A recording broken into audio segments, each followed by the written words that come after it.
I was stripping a coolant line with a butter knife when the universe folded the wrong way and spat us into someone else's front yard. The deck lurched. Shelving toppled and a crate of pump bearings punched me in the ribs. I tasted copper and grit. The engine room lights went dim for a breath, then flared hard enough to etch shadows into my skull. On the overhead, the jump indicator blinked green like it had done us a favor. Report, Captain Pike growled over intercom, voice steady as a bar of iron. I jammed the knife into the quivering hose, clamped it with a welding clip, and thumbed the mic. Drive holds. We jumped somewhere. Somewhere, he said. That's a bad map. Grant. The radar chorus started screaming. Even through bulkheads I could feel the hum. Chain. The way a room feels when a big machine wakes up nearby. I wiped coolant from my hands and dogged the hatch. The corridor to the bridge smelled like hot plastic and coffee gone wrong. On the bridge, our forward screen was filled with traffic lanes like glowing veins. Ships everywhere, fat gilded liners, shaped like carved shells, needles of gunmetal. A ring station so large its inner cities were visible as a necklace of daylight. It was all too polished, too arranged. Big power never has to hide. A voice hit our comms with that cold official tone I've hated since the day a dockmaster in Santiago tried to find me for breathing. Unregistered vessel, identify. You have entered Crown space without writ. Engines cold, shields low. Present yourself. Captain Pike didn't blink. He was 50 and change, all scarred lines and stubborn jaw. A man who kept talking after punches landed. He looked like a hungover mountain. He lifted the mic. This is the freighter widows run out of freehold. Miss Jump, we're harmless if left alone. Freehold, the voice said like the word was a stain. Unknown colony, genetic index required. Neil protocols will be transmitted. Failure to comply invites correction. The word Neil made something in me go still, then hot. I glanced at the others. Nadia at nav, rolling a stress coin across her knuckles. Bishop on sensors, chewing a strand of wire like a toothpick. The captain's mouth twitched. That little tells everything twitch. Neil protocols, Bishop muttered. What? Are we pets? Quiet, Pike said calm. Again he clicked the external. Crown. Space, copy our distress jump signature. We request a corridor to chart it empty. We don't recognize your posture. Requests. There was a pause on the screen. One of the needle ships peeled from the lane and drifted toward us with the lazy confidence of a cat that owns the house.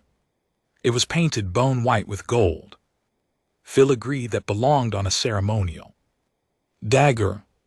Someone somewhere had decided intimidation should be pretty. Unregistered vessel, the voice came back. Harder now, your language is crude. Dock at the tribunal spindle, gate 12. Boarding inspection, surrender blades. Tools, reactive matter, intoxicants in. Pride, you will kneel, you will be indexed, you will be assessed for debt. And duty. Pride, Nadia whispered like she was trying not to laugh. Pike killed the mic and tipped his chair back, letting the silence breathe. He looked at me. Grant, what's our bite? Bite, I said. If you mean guns, we've got 2 coil turrets that don't track. Right, a launch tube with a dent that makes it spit torp sideways, and a rail gun I welded from 3 mining drills. And a prayer. It might work once, then it'll break in the most interesting way possible. Shields rebuilt from a salvage field.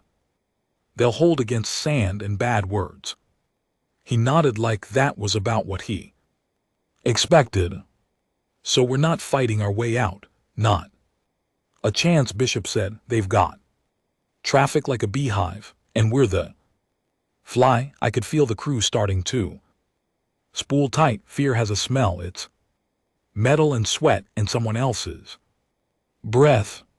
You learn to read it same as you read the play of heat on a pipe before it goes. We were in the heart of something manicured and cruel.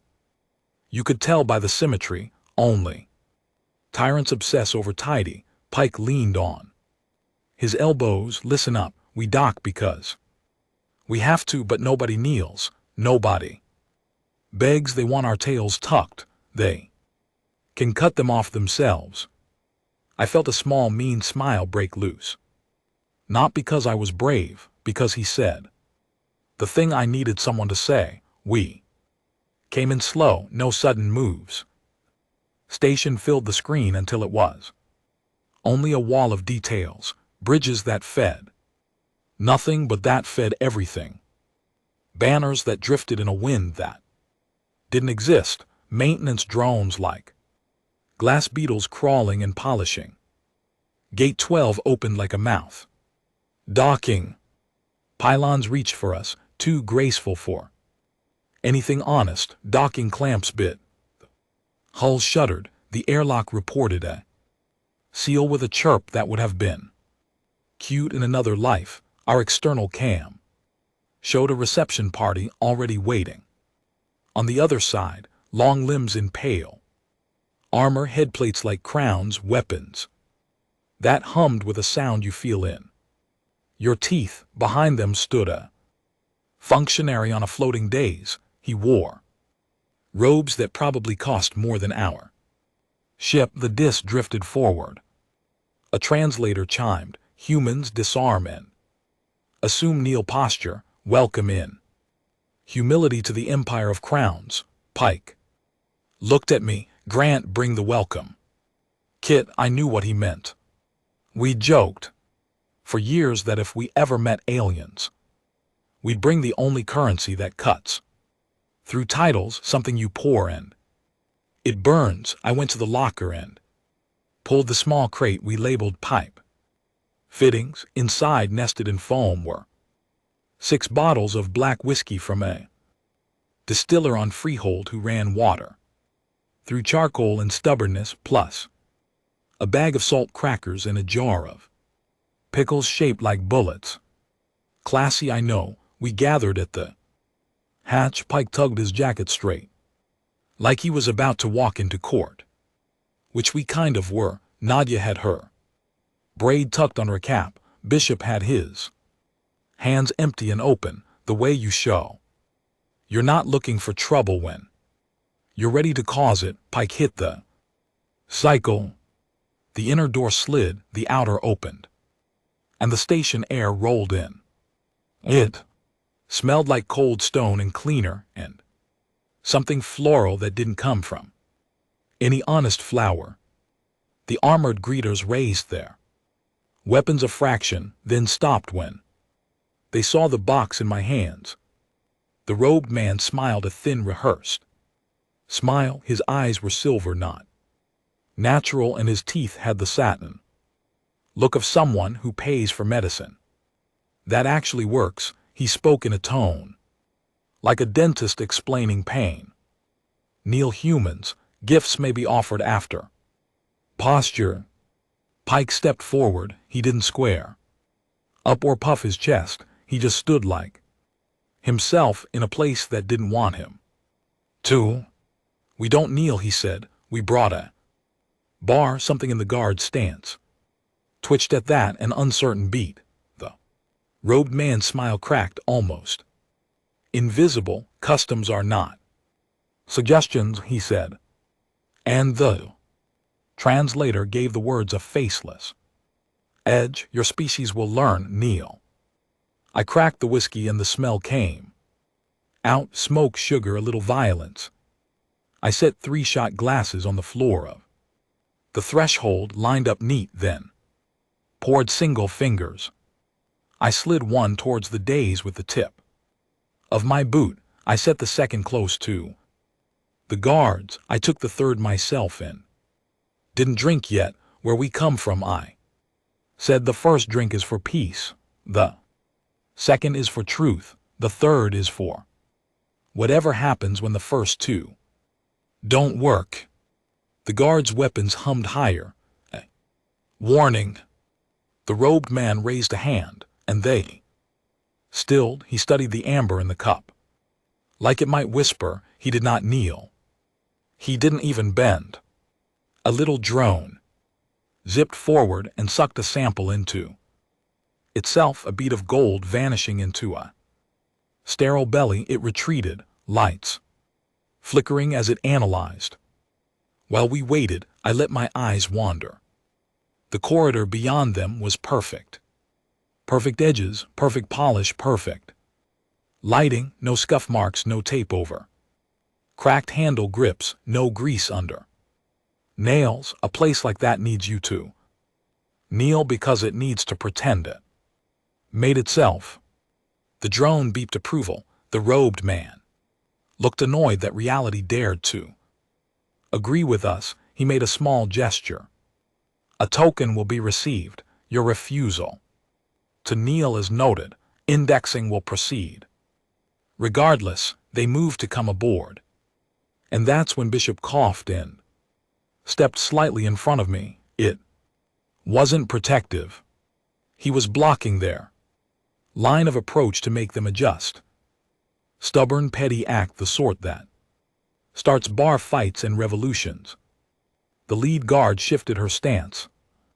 Little off balance, half a blink of recalculation. Humans are messy. We don't move like parade drills. It throws clean machines. The robed man's gaze sharpened. You enter the empire by accident and you drag mud onto our floor, he said. You will be cleaned. I tossed back my shot and let it burn, like a small private act of war.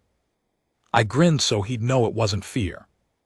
Try soap, I said. It's cheaper than obedience. The guard stepped in the first inspection wand, tasted the air inside. Our hatch, it's always like this. Someone important stands far away while someone armored does the dirty work. Power never gets its hand stained unless it's blood on holidays. Nadia leaned into Pike's shoulder and murmured something I couldn't hear. He gave her the tiny nod that meant stay cool.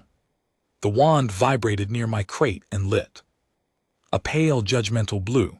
The guard tilted her head, reading the feed on her visor. Organic compounds, solvents, ethanol, sodium chloride, vinegar, primitive food, delicious primitive food, I said. Her mouth twitched, not a smile. Curiosity is a crack in every wall. I slid the crackers across. She didn't bend. She used the wand like a hook and dragged them near, then sent a drone to fetch one. A minute later, the drone's light flashed green. Nothing illegal. Salt and brine, not yet anyway. The robed man, bored now, lifted from his days a little brass stamp like a toy. Kneel, he said again, almost gentle, like he was giving us a last chance to be good. Captain Pike's eyes were flat, riverstone gray. He didn't raise his voice. No, for a heartbeat, nothing happened. Then the station lights in our corridor cooled half a shade. Somewhere out in the lanes, the big ships kept sliding along their perfect curves. A drone above us rotated, lens clicking. Guards' helmets sealed with a sigh. I didn't flinch, not because I'm a hero, but because I refuse to give a bully clean read. The trick is simple. In a world that lives on ceremony, the man who doesn't bow rewrites the script. The robed man put away his stamp like he was holstering a gun. Then we will teach you, he said. You will kneel because gravity exists. He gestured and someone touched a Control. The floor under our boots didn't drop, the air didn't shove us. Nothing obvious changed. But I felt the tug in my knees like a hand, an invisible weight tried to pull me down, whispering that bone is weak, and joints are stupid and all things. Vo. Bishop grunted. Nadia swore. My legs shook. I set the crate down before I dropped it and locked my jaw until my teeth locked. I don't know why I laughed. Maybe it was panic finding the only exit. Maybe it was the old anger that has kept me alive since a debt collector tried to take my father's welding torch as collateral. I bent a fraction, caught the bottle, and straightened with the meanest grin I owned. Gravity's a suggestion, I said through my breath. Where I'm from, we argue with it every day. The gravity kept pushing. An invisible hand pressing down, the kind that makes your tendons scream even when you lock your knees and pretend it's fine. Nadia's braid had fallen loose and clung to her shoulder as she fought the pull. Bishop had dropped into a crouch, not yielding but adjusting like a boxer, finding balance. The guards stood untouched, their armor thrumming with stabilizers. Of course they didn't feel it. Tyranny always builds itself a crutch, then mocks the rest of us for limping. Captain Pike's jaw didn't so much as twitch. He stood like an old statue on a battlefield, scarred, cracked, but still upright. The robed official tilted his head, watching us like specimens in a jar. His silver eyes caught the station lights and reflected nothing human back.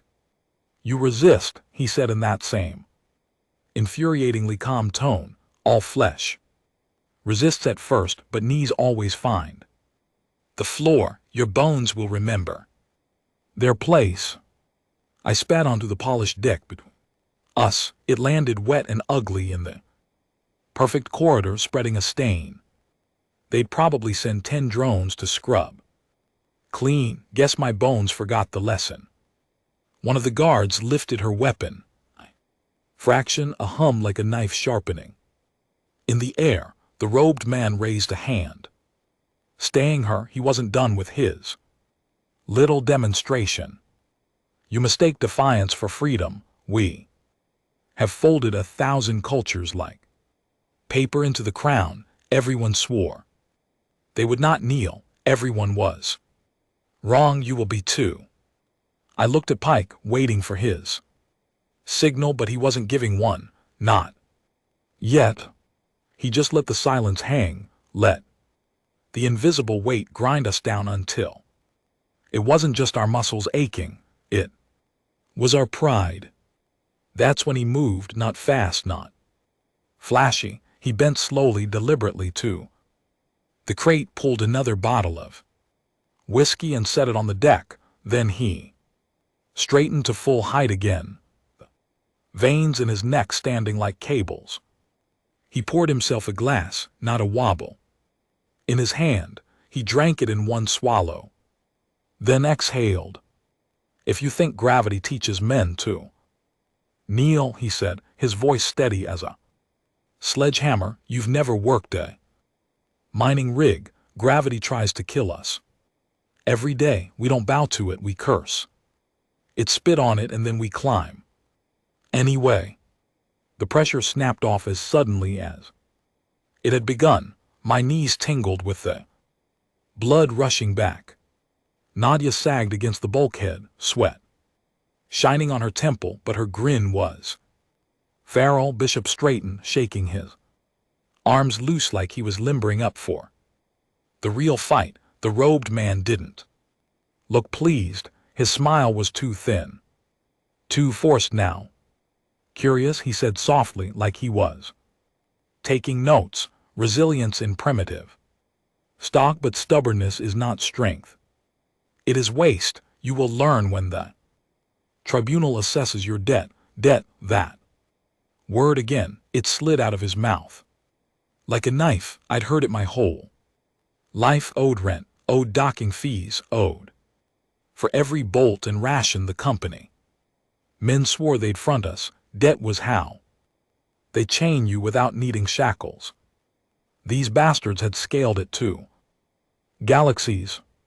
The guards began filing past us into the ship. Scanners humming, eyes cold and mechanical. They treated our home like it was already theirs, like Widow's Run. Was just another piece of junk too. Catalog and strip, Bishop bristled, but Pike's low rumble kept him in check. Let him look, don't give them cause. I stayed with Pike and the robed man. He hadn't moved from his hovering disrobes, untouched by sweat or dirt. Your ship is unworthy of the lanes, he said, inspecting his nails as though we were an inconvenience, not people. You will dock here until the tribunal rules. Your freedom is suspended. Suspended. I barked. We didn't sign your rules. We don't belong to your damn tribunal. The man tilted his silver gaze at me, like he was amused by a child's tantrum. All who enter crown space belong. Empire is not a choice. It is gravity. You will adapt or you will break. My fist sucked from clenching. I wanted to hit him to smear that smug look off his perfect face, but Pike's hand brushed my shoulder, a steadying weight, heavier than any false gravity. Not yet, he murmured. The guards returned from the ship, their scanners beeping with data. One bowed her head slightly to the robed man and handed over a crystalline slate. He glanced at it, his smile curling cruel. At the edges, no registry, no recognized genetic code, tools of war disguised as salvage, contraband, intoxicants, primitive energy coils. This vessel will be impounded. Its crew will be processed. Processed, Nadia asked from behind me. Like grain. Like assets, the robed man corrected. Smoothly. Your debt is considerable already for violation of crown space. You will work until it is paid, or until your bones are more useful as lime for the soil. The guard nearest me twitched her weapon toward my chest. Reflex, I was already half a step forward before Pike's voice cut through. Like steel on steel. Enough, he said. And the word had weight. We'll go, we'll stand before your tribunal, but hear me clear, we won't kneel, not now, not ever. Write that in your report. The robed man studied him for a long moment, his perfect mask cracking just a hair at the edges. For the first time I thought I saw it, something like unease behind the silver eyes, not fear, not yet, but confusion. He wasn't used to prey that smiled at the teeth. Very well, he said finally, cold again. Let the tribunal be entertained by your defiance. Perhaps they will enjoy breaking it. He turned his disk with a flick of his hand. The guards closed ranks surrounding us in a precise square. Their weapons hummed, not aimed, but ready. They wanted us to move, to twitch wrong, to justify a blood stain. On the deck, Pike gave a nod and we fell in step. The walk through the station was a lesson in arrogance. Vaulted corridors of white stone, floors so polished they shone like water. Murals depicting endless rows of crowned figures trampling faceless crowds.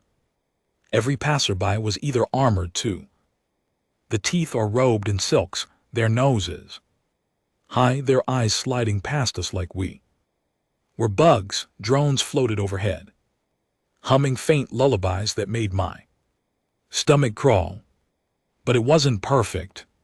Not completely. I saw it in the cracks, the way a maintenance worker in plain gray ducked his head as we passed, refusing to look.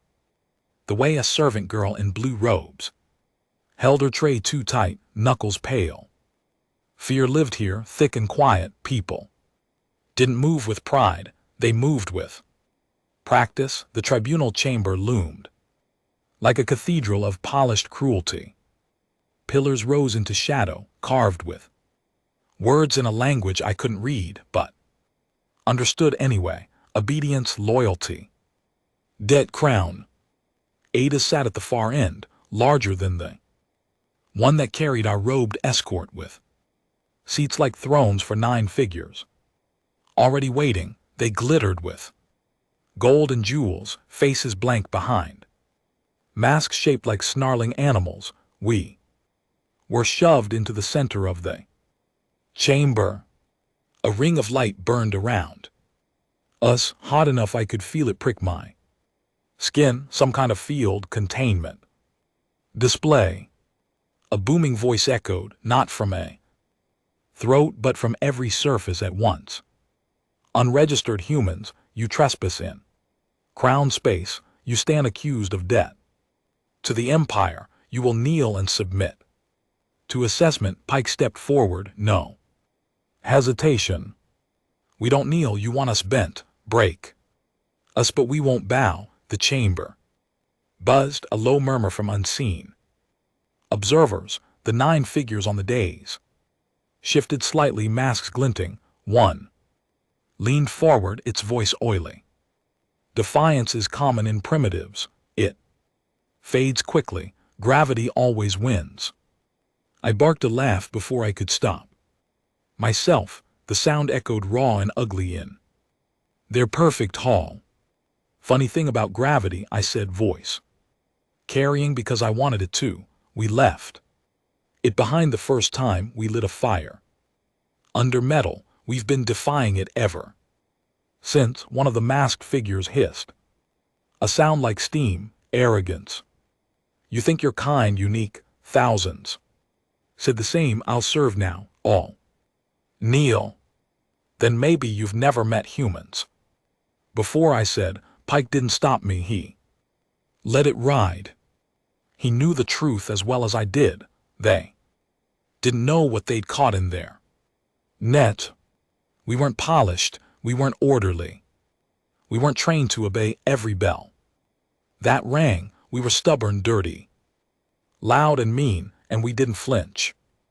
The robed official who had escorted us stepped forward and bowed to the dishonored tribunal. I present these humans for debt assessment. Their ship carries contraband and weapons. They resist kneeling. I recommend seizure of assets and immediate branding. Branding. The word turned my stomach cold. I'd seen cattle branded once back home on freehold, flesh sizzling, smoke rising, the animal thrashing while men held it down. These bastards wanted to do that to us. Pike's voice cut through my spiraling rage. You can impound the ship, you can take our whiskey, you can even weigh us down with your fake gravity, but mark me now, we will not kneel, and every time you try to force it, you'll regret it. The tribunal chamber was silent, utterly silent. Then the central figure leaned forward, mask shaped like a lion, voice deep enough to rattle my chest. We accept your challenge, human. You will not kneel, yet you will be tested. If you survive, you may keep your spine. If you fail, your bones will decorate our gardens.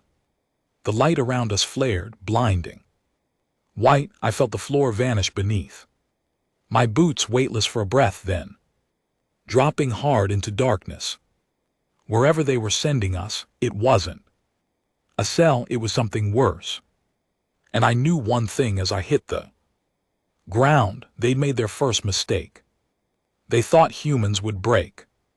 But we don't break, we fight. I hit the ground hard enough that my teeth clacked together. The air whooshed out of my lungs in a grunt, and for a second the world was just pain and grit.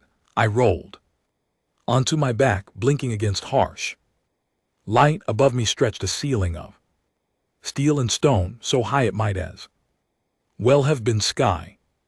It wasn't the polished marble of the tribunal chamber. Anymore, this place was rough. Utilitarian, the kind of place they didn't show off in murals. Nadia coughed beside me, pulling herself upright. Bishop cursed, shaking dust from his hair. Captain Pike landed last, somehow finding his feet like he'd done this before, knees bent, absorbing the impact. He looked around, calm even as he dusted his hands off on his pants. We were in a pit, that much was obvious. Walls rose 30 m high, sheer and polished. Smooth, a ring of lights glared down at us, so bright they blinded out whatever crowd might have been watching, but I could feel them, eyes, the hum of voices, the weight of an audience above. It wasn't a cell, it was an arena. Voice boomed from above, too loud, too cold to belong to flesh. Test 1. Primitive stock against gravity's truth. Survive or kneel. Panels slid open. The walls, I braced for soldiers. Weapons, machines, instead the floor shifted beneath us, plates groaned. Metal screamed, then the whole pit tilted, the ground itself had turned into a slope. Nadia slipped first, sliding toward the wall as the angle increased. She caught herself on a jagged seam, swearing. Bishop and I scrambled for balance, boots screeching against steel. Pike spread his arms for balance, steady as a mountain goat. The floor kept tilting steeper and steeper until we were clinging to a wall that was becoming a cliff. At the base, if you could call it that, jagged blades and spikes waited, gleaming wet under the lights. Gravity's truth, Bishop growled, hanging on by his fingertips. They're going to watch us fall like bugs, not if we don't fall, Pike said, calm as ever. He hauled Nadia up by the wrist and shoved her toward a protrusion in the steel wall. Grant Bishop up, climb on a wall slick as glass with a pit of knives waiting below. Perfect. I jammed my fingers into a tiny seam between plates, felt the skin tear and pulled myself higher. The steel was hot, humming, faintly alive like it was wired. Sparks nipped at my fingertips. Nadia grunted above me, climbing hand over hand, like a cat who'd been cornered too many times. Bishop muttered curses like a prayer, dragging his big frame up slow but steady. The floor tilted further. My stomach lurched as my boot slipped, scraping sparks down the metal. For a moment, I dangled by one bleeding hand. My arms screamed. Then Pike's voice cut through. Don't flinch, don't give them the fall. I bared my teeth and hauled myself higher. The tilt stopped. Now the wall was nearly vertical, and the spikes below seemed to breathe, glinting as if hungry. The lights above flickered, and the voice boomed again. Test 1 incomplete. Escalation. The steel wall shuddered, panels opened above us, dumping streams of liquid down. It splashed hot and sticky across my face, stinging my cuts. I licked instinctively and gagged. Oiled. The whole wall was being greased. Son of a bitch, Bishop spat, his grip sliding. They're lubing it. My hand slipped an inch, then 2. My nails clawed uselessly at the slick metal. Nadia shrieked as she dropped half a meter before catching herself on a rivet. Pike slammed his boot against the wall and dug into a tiny groove, anchoring himself with sheer stubbornness. They want us to kneel, he barked. Not yet. Spread out, find the seams. I wiped my hand against my shirt, smearing oil, then dug back in. My fingers screamed, skin peeling, but I found a crack, shoved 2 fingers deep and pulled higher. My muscles burned, but I ignored it. Better to burn than to fall. Above us, a shadow moved. For a moment, I thought it was a drone. Then claws gripped the edge of the Wall.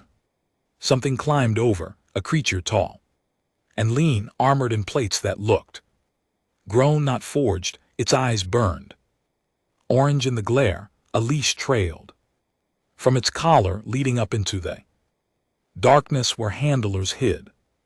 Gladiator pets, Pike muttered.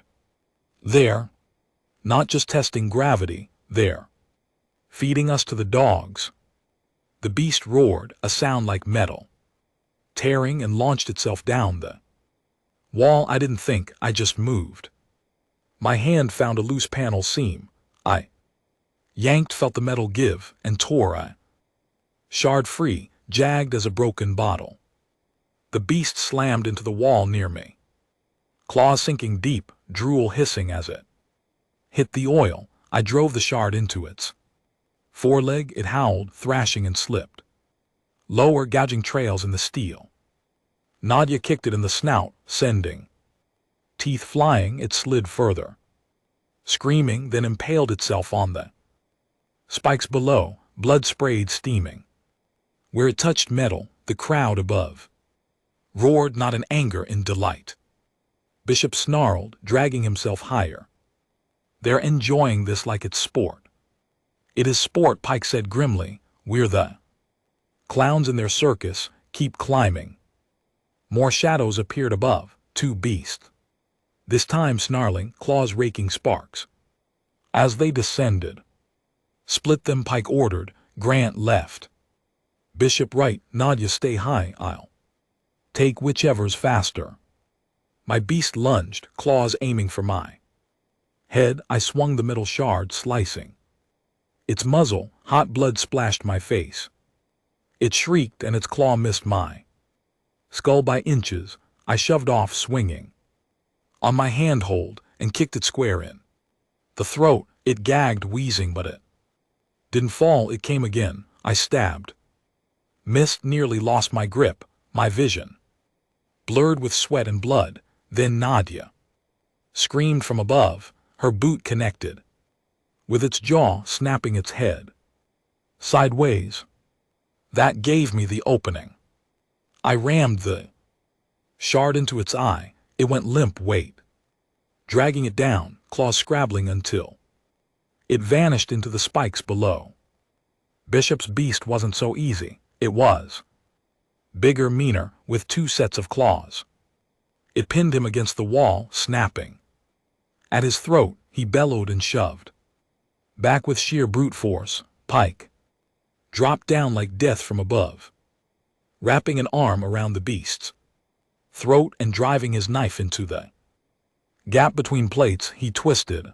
The creature howled, convulsed, then collapsed. The crowd's roar was thunder, now shaking the walls. The voice boomed again. Test 1 concluded. Primitive stock resists gravity. Escalation authorized. The wall shuddered. The tilt reversed. Suddenly we weren't climbing anymore. We were falling backward, the whole pit flipping beneath us. I grabbed for anything, my fingers finding a groove, but Nadia screamed as she slipped free. Pike dove, catching her wrist in midair. His teeth gritted as her weight nearly tore him off too. The wall became floor again, but this time the spikes retracted, replaced by something worse. Doors opening, gears grinding. Something massive was coming. The ground trembled under my boots. Roar bellowed deeper than thunder. The doors burst open, and out crawled a monster the size of a tank, plated bone and steel, eyes glowing red. Chains trailed from its shoulders, snapping free as it moved. The crowd went insane. I tightened my grip on the shard, chest heaving. They want us broken. No, Pike said, pulling Nadia upright. His eyes were fire now. They want us to kneel. He spat blood onto the steel floor. Then we show them humans don't. The beast charged, and we met it head on. The beast thundered forward like an avalanche with legs. Each step rattled the steel under my boots, sending Vibration straight up my bones. Its head was low, horned like a battering ram, armored plates grinding against one another like boulders in a storm. Its jaws opened wide enough to swallow me whole, lined with teeth that looked forged, not grown. The Empire didn't breed animals, they built them. Nadia screamed, darting aside as it lunged, jaws snapping shut where she'd stood. The sound was like steel gates slamming together. Bishop roared, his big frame barreling forward, planting both hands against its horned skull to shove it off balance. For a heartbeat it worked. The beast staggered, claws gouging sparks from the floor, but then it tossed its head, flinging Bishop aside like he was a ragged doll. He hit the wall with a crack that made my stomach lurch. "Bishop!" I shouted, but there was no time. The beast turned on me, its red eyes locked with mine, glowing with some cruel intelligence, or maybe just hunger. I still had the jagged shard from earlier, slick with blood and oil. Against this thing it was a toothpick, but it was all I had. "Come on then," I snarled, spreading my stance. My hands shook, but not from fear. Adrenaline burned through me like fire. The beast lunged. I dove aside, rolling across hot steel.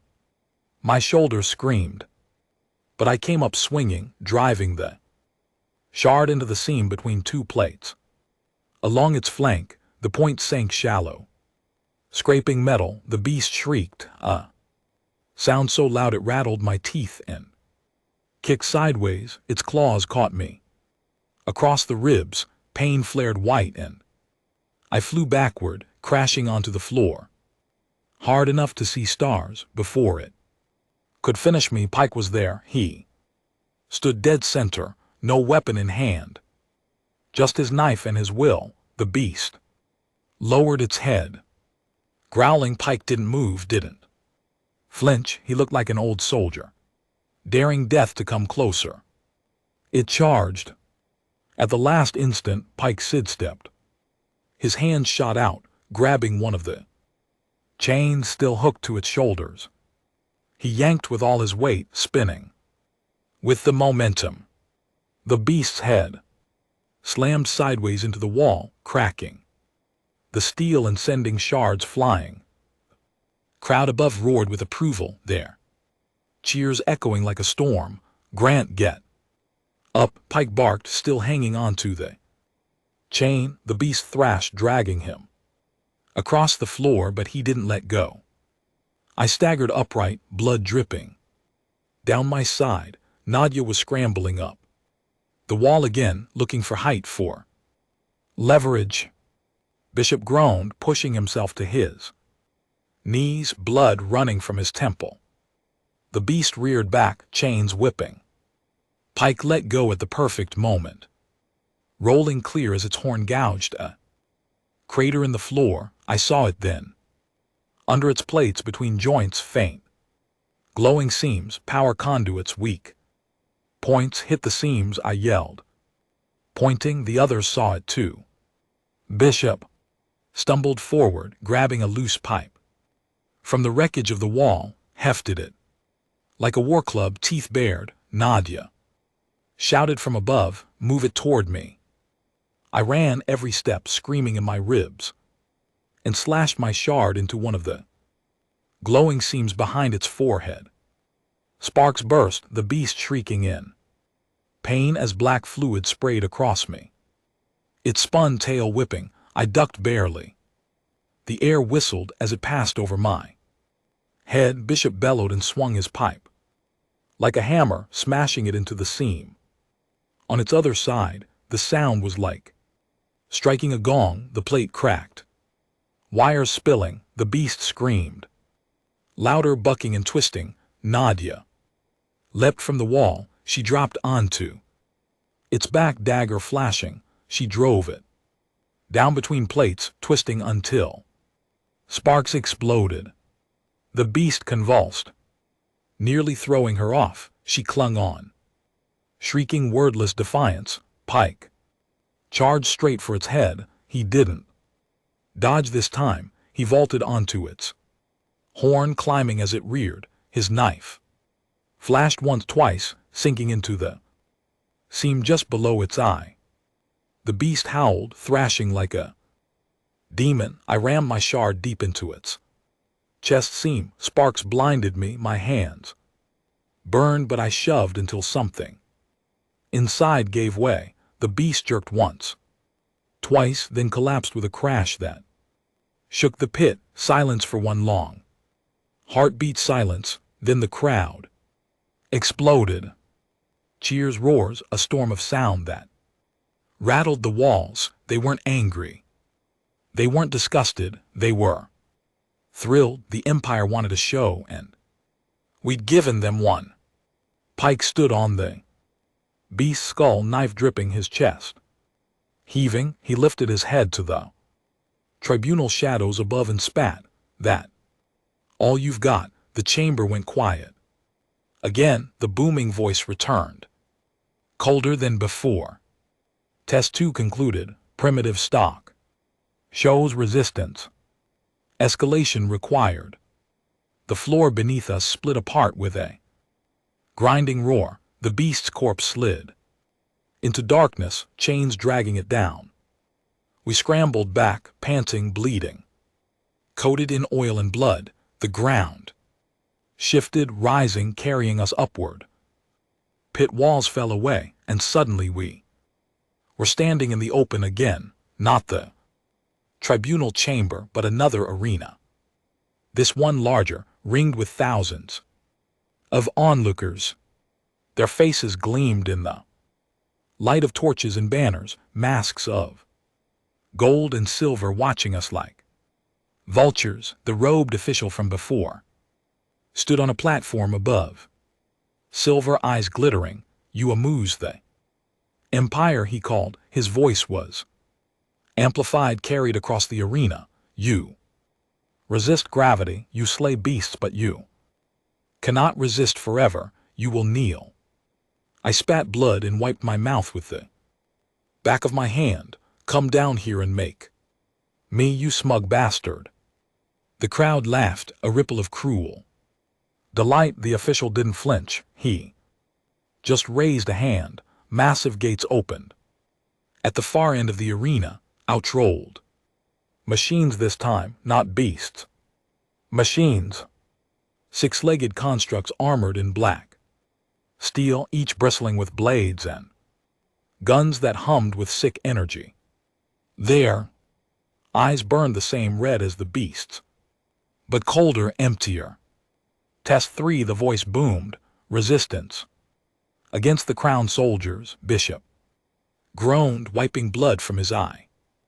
They keep sending bigger toys, then we keep breaking them, Pike said.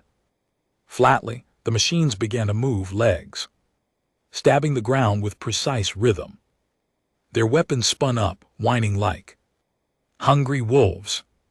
Nadia cursed under her breath. We don't have guns, Pike. We don't have armor. We're meat against machines. Pike looked at each of us in turn. His eyes were steady, hard, unflinching.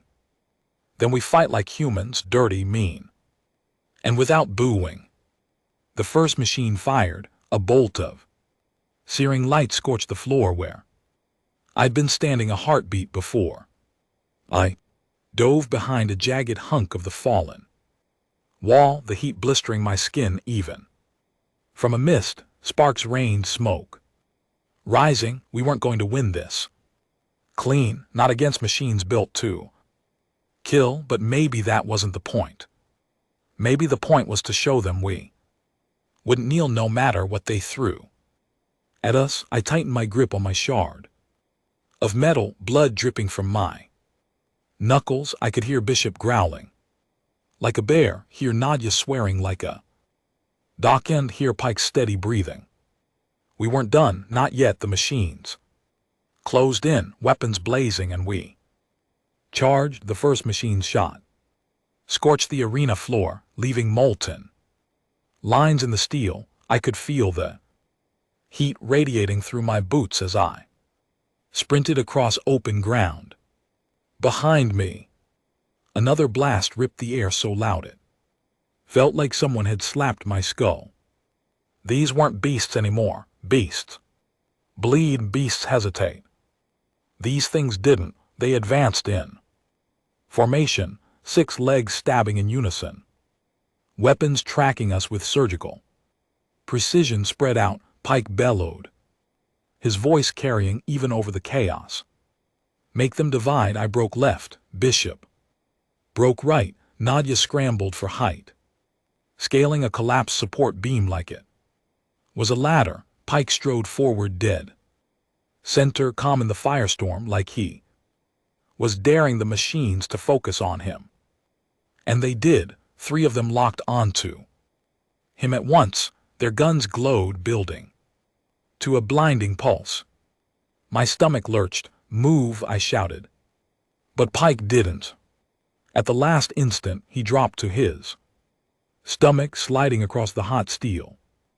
The blasts tore overhead, missing by breath, slamming into the opposite wall, with explosions that shook the entire arena. Chunks of molten debris rained down into the crowd. The onlookers screamed, not in fear but in delight.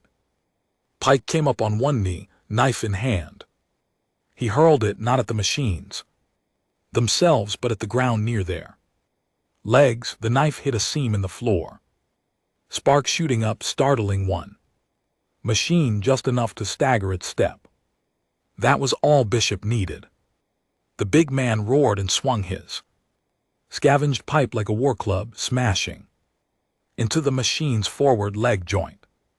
The impact rang like a church bell.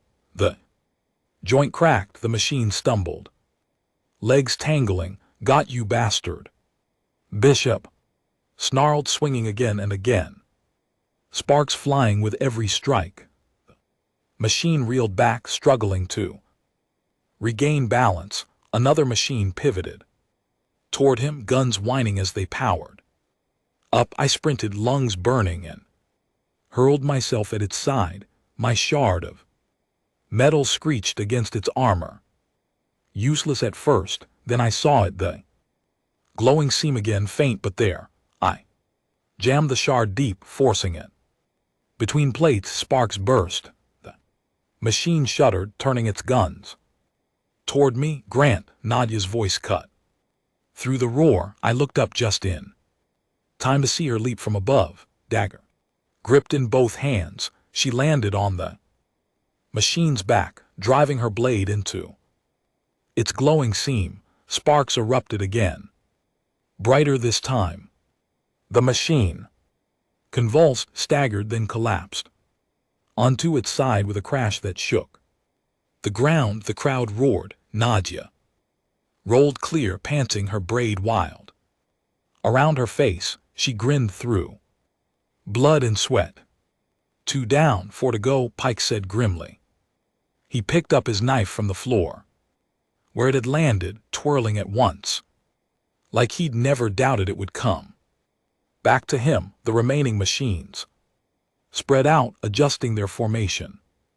They weren't mindless, they were learning. Their red eyes swept the arena, locking onto us with cold calculation. Careful, I muttered, wiping blood from my mouth. They're thinking now. One of them fired again, a beam scorching across the ground toward Pike. He dove behind the carcass of the downed beast, the blast ripping chunks of steel into the air. Another machine turned its guns on Nadia, who darted behind a broken pillar. Bishop was still hammering at the crippled one, finally smashing its leg clean off. The machine collapsed, twitching. He roared in triumph, sweat and blood streaking his face. Then another machine shot him. The blast hit his side, knocking him off his feet. He hit the ground hard, rolling. Smoke rose from his jacket. The fabric charred. Bishop, I sprinted toward him, sliding across the floor. He was alive, barely. His chest heaved, his teeth bared against the pane. Son of a... Nearly cooked me, he wheezed. I dragged him behind cover as another blast slammed into the ground where he'd been. Sparks rained across us. Stay down, I muttered. Like hell, Bishop growled, pushing himself upright. His hands shook, but he gripped the pipe. Again, I'm not kneeling for these metal bastard. Pike appeared beside us, face streaked with grime, knife dripping, machine fluid. His eyes burned. They want a show. Give them one. The three of us exchanged a look, bloody, broken, grinning. Anyway, humans never look better than when the odds are impossible. We moved as one. Bishop went wide, dragging the machine's fire with his size and roar.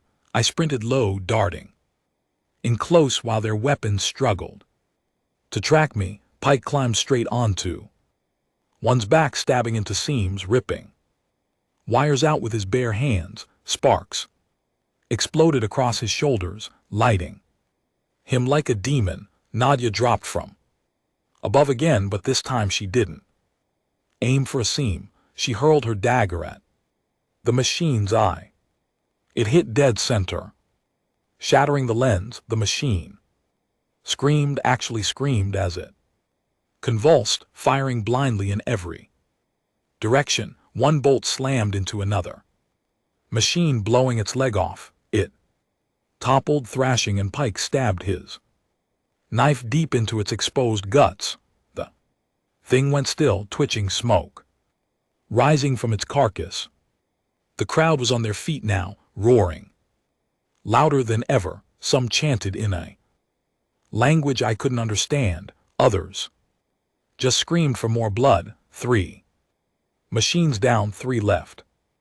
The remaining ones circled us, smarter now. Their guns didn't fire wild anymore. They moved slow, precise, waiting for us to make a mistake. They're boxing us in, Nadia hissed, wiping blood from her arm. Then we break the box, Pike said. He looked at me. Grant ideas. I scanned the arena floor, the walls, the machines. Then I saw it, the chain still dragging across the ground from where the beast had been hauled away, heavy, strong. Trip them, I said. Use their weight against them. Pike nodded once. Do it.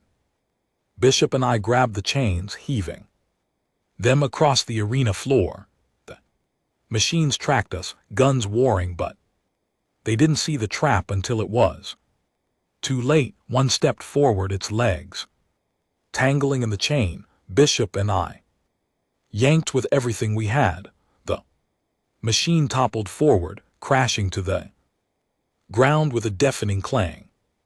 Pike was on it instantly, knife plunging into its glowing seam again and again, until it stopped moving. 2 left. The last 2 moved together now, side by side, learning. Their guns charged, glowing bright enough to blind. Cover, Pike barked, and we dove behind wreckage as twin beams seared the arena, cutting molten trenches in the floor. The heat blistered my skin even through cover. They're not going to stop, Nadia shouted. Then we don't either, Pike said. He stood tall, bloodied, but unflinching. Grant. Bishop, push right. Nadia, high ground. I'll take center. We moved. Bishop roared, swinging his pipe at one machine's leg. I jammed my shard into its seam, sparks exploding. Nadia hurled another dagger, hitting a glowing joint. The machine staggered, legs buckling. Pike leapt onto the second one, climbing like a man possessed. His knife flashed again and again, tearing into wires, ripping plates. The machine screamed, thrashing, but he clung tight. Unshakable, he drove the blade deep one final time, and the light in its eye went out. It collapsed beneath him. Last one turned, guns glowing, aiming straight at Pike. Pike, I shouted, running too far, too slow. The machine fired, but Bishop was there, First, he threw himself between Pike and the blast, pipe raised like a shield. The energy slammed into him, hurling him backward, but he took it. He hit the ground, smoking, coughing, still alive. Kill it, he roared. Nadia's dagger flew, hitting the machine's eye. I dove with my shard, plunging it into the glowing seam. Pike rammed his knife in. Deep beside mine, sparks exploded. The machine screamed, then collapsed, legs folding under it. Silence. For one long moment the arena was silent. Then the crowd erupted louder than ever, a storm of noise that shook the steel itself. We stood in the center of the wreckage, bleeding, burned, broken, but alive. Pike raised his knife, defiant. Bishop dragged himself upright, coughing blood, but grinning. Nadia wiped her blade clean on her shirt. We didn't kneel, and the Empire saw it. The tribunal's voice boomed cold and hard. Test 3 concluded. Primitive stock resists. Soldiers, escalation authorized. The crowd roared again, demanding more, but I saw it in the shadows above, behind the masks, a crack, just a sliver. For the first time they weren't certain. For the first time, humans hadn't played by their script. We weren't breaking, we were making them bend. The wreckage of the last machine still smoked when the arena lights dimmed. The crowd hadn't quieted. They were howling, chanting their strange tongue, their voices blending into one endless demand. More. Always more. My lungs burned with smoke and blood. My ribs felt like shattered glass, grinding every time I breathed. Bishop was half collapsed against a broken plate, coughing up flecks of red, his skin blistered where the blast had caught him. Nadia stood with her dagger clutched tight, defiant, but I could see her knees trembling, her braid matted with blood. And Pike stood straight, knife in hand, eyes fixed on the tribunal shadows above. He hadn't flinched once, not when gravity pressed us down, not when beasts tore at our throats, not when machines tried to burn us out of existence. He looked like stone. The booming voice filled the arena again, colder than it had ever been. Tests 1 through 3 survived. The pause stretched heavy, like even the tribunal hadn't expected to be saying those words. Escalation authorized. The crowd shrieked approval. Pike spat blood into the dirt and shouted up at them, his voice carrying raw and sharp. You're running out of tricks. Throw what you want. We'll still be standing. The lights shifted, not the bright arena glare anymore. Red warning, red, the kind of light that makes your gut drop because it means danger isn't entertainment, it's survival. A low rumble shook the ground. The gates at the far end groaned open again, gears grinding, chains rattling. But this time nothing rushed out, no beasts, no machines, just silence. Then the air changed, the pressure hit me first. My ears popped, my skin prickled, the air itself felt heavier, hotter. Bishop groaned, clutching his head. Nadia swore under her breath. Something was coming, something different. Out of the shadows slid a shape so vast I thought at first it was part of the wall. It slithered forward, metallic plates shifting like scales, a body so long I couldn't see where it ended. Its head rose serpentine, taller than the arena walls, eyes like burning suns fixed on us. Its mouth opened, and the sound it made wasn't a roar, it was a vibration, deep and low, that made my teeth ache and my vision blur. What the hell is that? I whispered, but I already knew. It wasn't an animal. It wasn't a machine. It was both. Something the Empire had bred and built together. Something designed for one purpose: absolute destruction. The crowd fell into silence like even. They understood this wasn't just a show. Anymore, this was annihilation. Nadia's voice was tight. Ragged Pike, we can't kill that. He didn't take his eyes off it, then we survive it, that's enough. The serpent lunged. The ground shook as its head slammed down, teeth shattering steel like glass. I dove, rolling as debris exploded around me. Heat seared my skin as its mouth snapped shut where I'd been. Bishop staggered, nearly falling into the gap it left. Pike yanked him back by the collar, steadying him just before the floor gave way. Move, Pike barked. Don't let it corner us. We scattered, sprinting across the broken arena floor. The serpent's body coiled, sweeping like a living wall. Nadia screamed as it slammed down near her, sending her flying. She hit the ground hard, her dagger skittering away. I sprinted toward her, ribs screaming, lungs burning. The serpent's head swung back, eyes glowing brighter, fixing on her prone form. No, I roared, throwing myself between them. I hurled the jagged shard with all the strength left in me. It clanged off its armored face. Useless, but it bought half a second. Pike was already moving, knife flashing. As he leapt onto its body, he stabbed into the seam between scales, hanging on with one hand as the serpent writhed. Sparks flew. The beast thrashed, slamming itself against the walls. Trying to shake him off, Pike held, always holding. Bishop stumbled forward, pipe in hand, and swung with everything he had.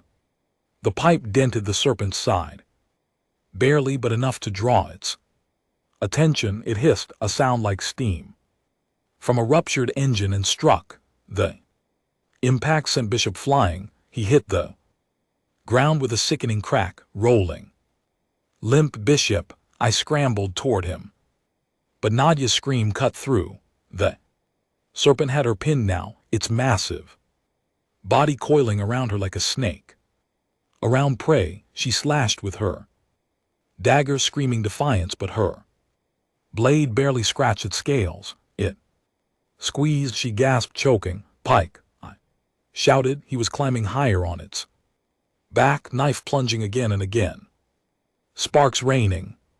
He roared, a sound half human, half animal, and drove the blade into the seam at the base of its skull. For the first time, the serpent screamed in pain. Its coils loosened just enough. Nadia wriggled free, rolling clear. I grabbed her arm and dragged her upright.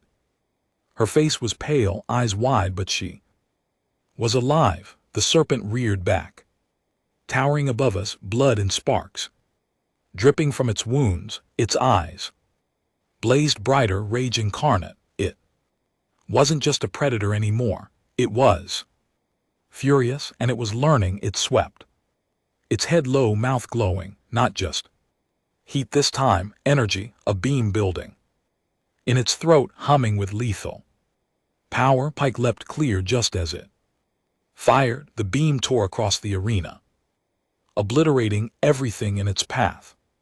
Steel melted, stone vaporized.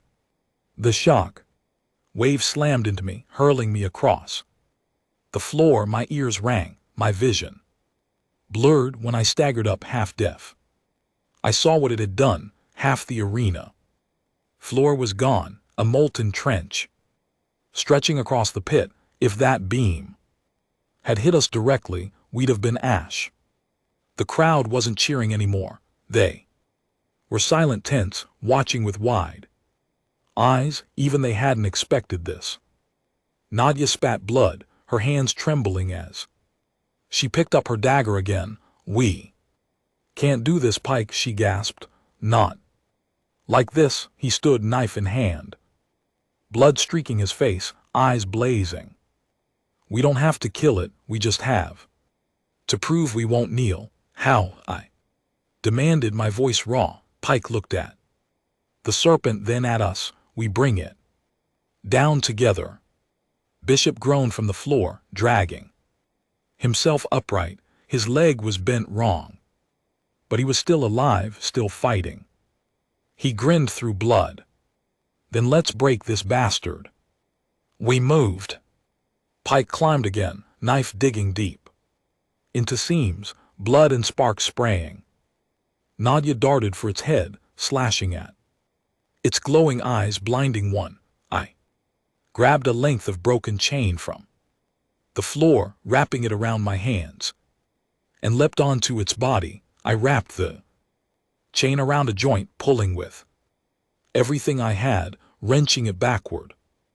The serpent writhed, screaming, thrashing so hard the arena walls cracked. Its tail slammed into the stands, sending masked nobles scattering. The crowd shrieked in terror. Now not delight, for the first time.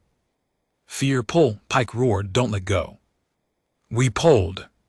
Nadia slashed, Bishop swung his pipe until his arms gave out.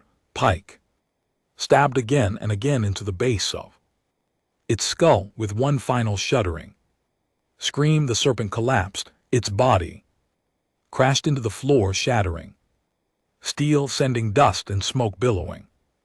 Its glowing eyes flickered, dimmed, and finally went dark. Silence. We stood on its corpse, bleeding, broken, burned, but alive and still not kneeling. The crowd was dead quiet now. No cheers, no roars, just silence, heavy and thick. The tribunal masks above stared down at us, unreadable. Pike spat blood onto the serpent's body and raised his knife high. His voice echoed through the silence, raw and unyielding. You will not break us, not today, not ever. The silence stretched, then slowly a ripple moved through the crowd. Not cheers, not screams, whispers, uneasy, afraid. The Empire had shown us its worst, and we were still standing. That was the first crack. The serpent's corpse steamed beneath our boots, its blood sizzling where it splattered.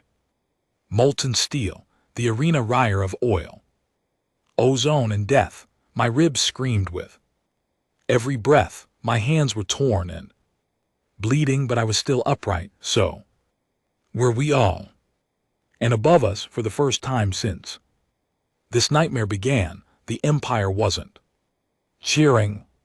Silence pressed down harder than gravity ever had. The nobles in their jeweled masks had gone rigid, whispering to each other behind gloved hands. Even the robed functionary with the silver eyes, our smug escort, looked less like a man in control and more like someone who'd just seen a dog bite through its chain. Captain Pike stood tall on the serpent's skull, knife raised, chest heaving. He wasn't shouting now. He didn't need to. His silence was louder than any war cry. He didn't bow, he didn't kneel, he just stood defiant, bloody, unbroken, and the crowd saw it. A ripple moved through them, not applause, not outrage. Whispers, uneasy murmurs, quick glances, fear. I'd grown up around fear. Miners, dock rats, men with nothing left but debts they'd never pay. I knew the look when people see someone stand against the boot and realize they don't have to take the stomp. The tribunal masks leaned forward on their days, their jeweled animal faces glittering in the harsh light. The central one, lion shaped, tilted its head slightly. Voice boomed low and cold. Test 4 concluded. Primitive stock resists. Design verdict delayed. Delayed, not passed, not failed. They didn't know what to call us anymore. Robed functionary floated forward on his days, silver eyes narrowing. Enough spectacle. These creatures are dangerous. They must be broken, branded, and bent into service before their defiance spreads. His voice echoed across the arena. Some in the crowd nodded eagerly, others Didn't. A man in the stands shouted something I didn't understand, but the word repeated itself, caught in the crowd like a spark in dry grass, the same word over and over. Rising in volume, I turned to Nadia, panting, blood on her lips. What are they saying? She frowned, listening hard, not sure, but it sounds like rise. Rise. The tribunal mask shifted uneasily. The functionary's lips curled. Bearing those perfect teeth, silence, he barked, amplified across the arena. There is no rising, there is only the crown. But the chant didn't stop. It grew louder. Rise, rise, rise. I saw it in the eyes of the common workers packed into the lower seats, the ones in drab robes, ones who weren't jeweled or armored, the ones who scrubbed floors and hauled chains. They weren't cheering anymore. They were staring at us, at Pike, at the fact we hadn't knelt. Their fear was cracking. The functionary's silver eyes glinted with panic now. He gestured sharply. Guards, contain them now. Doors around the arena slammed open. Columns of soldiers marched in, dozens, maybe hundreds, armor gleaming, rifles humming with lethal energy. They moved in perfect formation, boots pounding the floor in unison. Nadia groaned. Great, we killed their pets, so now they're sending the kennel masters. Whole damn army. Bishop leaned on his pipe, blood dripping from his busted lip. Hell with it, let him come. I'll take as many as I can. I gripped my shard tighter, knuckles raw. We were done for, we all knew it. We couldn't fight an army, but I'd be damned if I gave them the satisfaction of seeing me crawl. Pike stepped forward, planting himself between us and the soldiers. He raised his voice, deep and steady, carrying across the arena. You want us on our knees, break us, otherwise we stand. The crowd roared, not in cheers, not in joy, but in something darker, something dangerous. The chant rose again. Rise. Rise, rise. The guards hesitated just for a breath, but I saw it. Their perfect formation wavered, not much, but enough. Do you hear them? Pike barked, pointing at the stands. They're tired of nailing too. The tribunal mask shifted, agitated.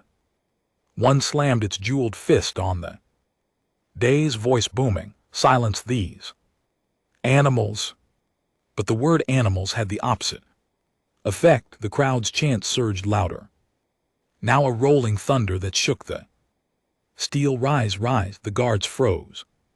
Again, they weren't looking at us anymore. They were looking up at the crowd. Some of those whispers weren't whispers anymore. They were shouts, fists raised, faces uncovered, ordinary people standing in defiance for the first time in God knows how long. The functionary's voice cracked. Furious, kneel them now.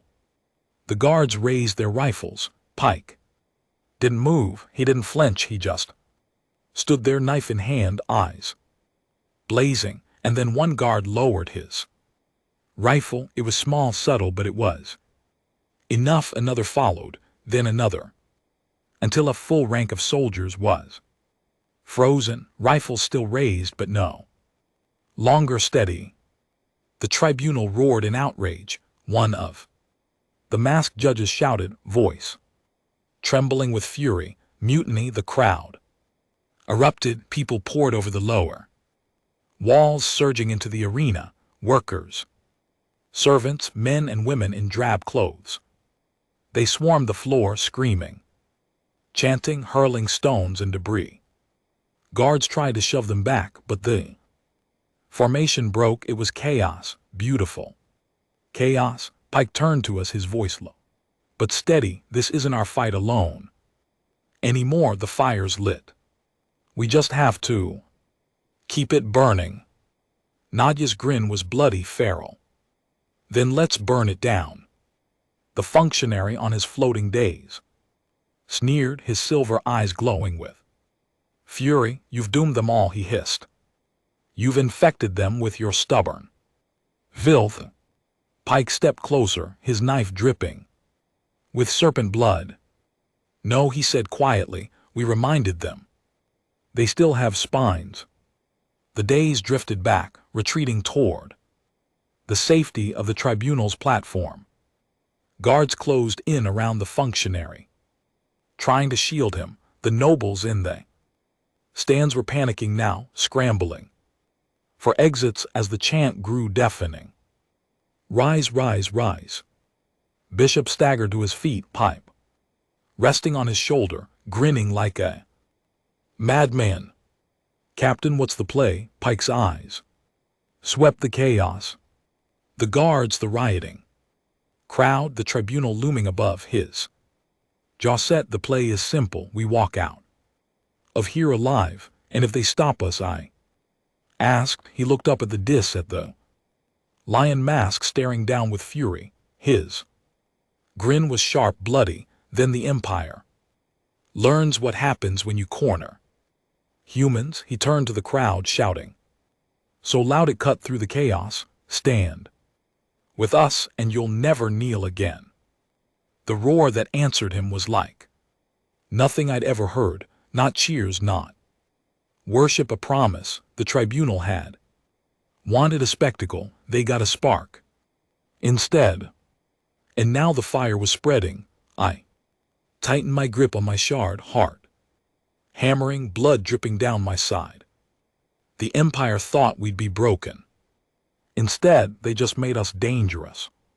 And for the first time, I saw it in their jeweled masks, in their silver eyes. Fear. The arena was no longer a place of spectacle. It was a battlefield. Smoke coiled up from shattered machines and burning banners. The serpent's carcass still steamed, its glow fading into black ruin. The crowd had become a mob, surging down from the stands, shouting, throwing whatever they had, stones, metal scraps, broken masks ripped from nobles' faces. The chant rolled over everything else, deafening. Rise, rise, rise. Guards scrambled to form lines, rifles raised, but their formation buckled under the pressure. Some fired into the mob. Screams cut the air, bodies fell. But for everyone that dropped, 3 more pushed forward, rage drowning fear. Beside me, Bishop staggered, bloodied, pipe resting on his shoulder. He was grinning through broken teeth. Hell of a show we've started. You still breathing? I asked, wiping blood from my eyes. Barely, but breathing's enough to keep swinging. Nadia crouched by the serpent's skull, ripping wires from the wreckage. Her hands shook, but her eyes burned. We can't stay here. More guards are coming. Pike stood in the center of it all, calm as always, knife dripping, eyes fixed on the tribunal above. Their jeweled masks glared down at us, their voices booming. Commands over the chaos. Contain them. Silence them. Kneel them. But no one was kneeling anymore. Not us, not the crowd. Pike finally turned to us. We're leaving. Leaving how? I asked, in case you haven't noticed, we're surrounded. He nodded toward the gates. The machines had come through. That way they bring beasts and soldiers in through there. It's a service tunnel. Must lead deeper into the station. And when it doesn't, Nadia shot back. Then we make it. Pike's tone was iron. We don't stay here to be trophies. We walk out alive. He didn't wait for arguments. He started moving, and like always we followed. The mob gave us cover. Workers surged past us, some swinging stolen rifles, others wielding tools turned weapons. Guards tried to cut them down, but their lines collapsed. In the flood, I shoved through ribs. screaming, dragging Bishop when he stumbled. Nadia darted ahead, quick in. Sharp, clearing a path. The gates loomed, massive steel slabs scorched from where the serpent had crashed. Through, a handful of guards stood, their rifles raised, holding the choke. Point. Pike didn't slow. The first shot ripped past his shoulder. He kept walking, knife in hand, eyes locked on them. His calm broke them. One guard fired wild, panicked.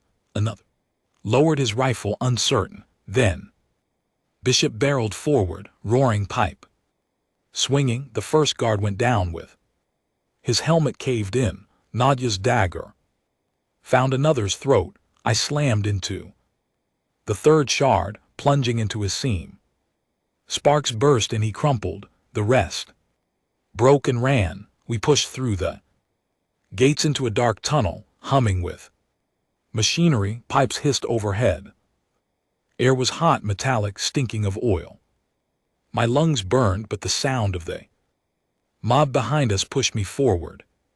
The tunnel stretched on, twisting, splitting into side passages. Pike led without hesitation, as if his stubbornness could bend the maze itself. Behind us the roar of the crowd swelled.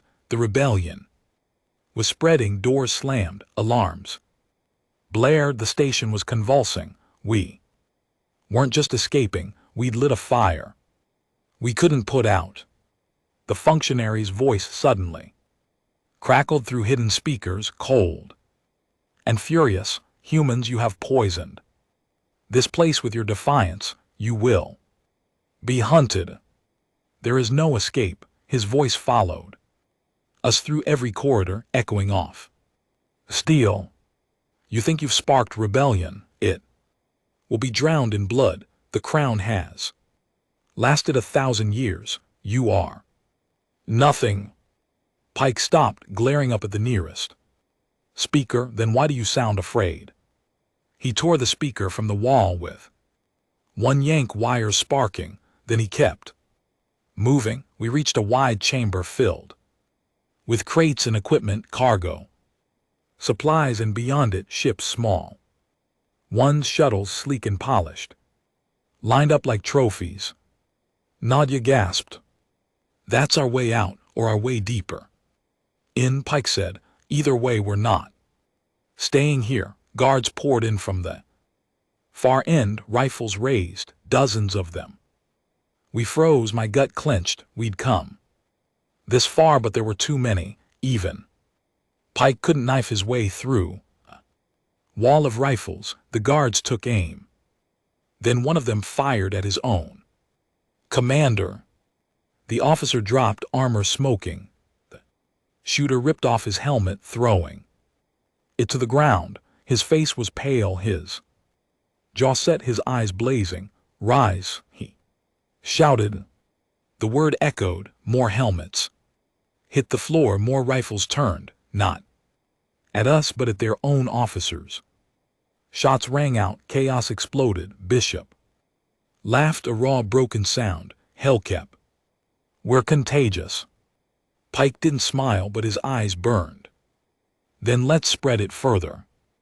We sprinted through the chaos, weaving between crates, ducking fire. Rebels, real rebels now, covered our advance, shouting the same word. Rise, guards.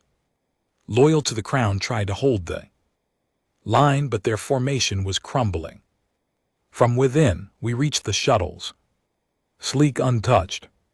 Pike slammed his knife into the nearest panel, sparks flying as Nadia shoved past him, hands flying across unfamiliar controls. I've got this, she hissed. Just buy me time. Guards surged closer. Pike stood at the ramp, knife ready. Bishop beside him. With his ruined pipe, I joined them. Shard in hand, chest heaving. The first guard charged. Pike's knife found his throat. Bishop's pipe shattered another's arm. I caught one across the helmet, driving my shard into his visor.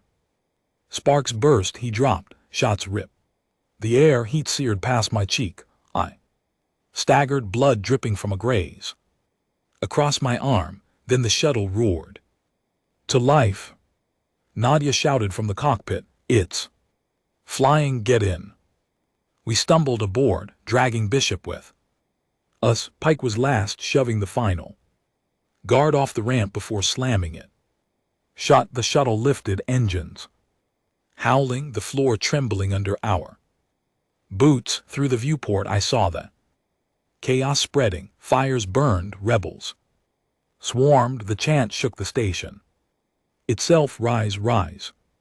The tribunal d'Assas was visible in the distance, nobles scrambling like ants, their jeweled masks slipping. For the first time they didn't look like gods, they looked like prey. The functionary's voice cracked through one last time, shrill and furious. You've doomed them all. Humanity will be hunted across the stars. You will kneel in the ashes of every world you love. Pike leaned towards the comms, voice calm, steady, unshakable. Then you'd better bring more than gravity. Nadia slammed the throttle. The shuttle blasted forward, engines screaming. The station shrank behind us, a giant hive on fire, rebellion ripping through its veins. We were bleeding, broken, half dead, but we weren't kneeling, and the Empire knew it. For the first time in 1,000 years they were afraid. And that was enough. We drifted in silence once the stars swallowed us, the chaos left behind. Bishop lay groaning on the floor, clutching his side but alive. Nadia slumped in the pilot's chair, hands shaking, eyes wild. Pike stood by the viewport, watching the stars with that stone calm face. I leaned against the bulkhead, every muscle screaming, every cut stinging, and let out a broken laugh. We really did it, I muttered. We walked into their empire by accident, and we didn't flinch. Pike didn't turn. His voice was low, steady, almost soft. We didn't kneel. That's all that matters. For a moment silence, then Bishop chuckled, bloody and weak. Kept we didn't just escape, we started something, didn't we? Pike finally turned, his scarred face lit by the faint glow of stars. He didn't smile, he never smiled, but his eyes burned like fire. We lit the fuse, he said. Now let's see how big the explosion gets.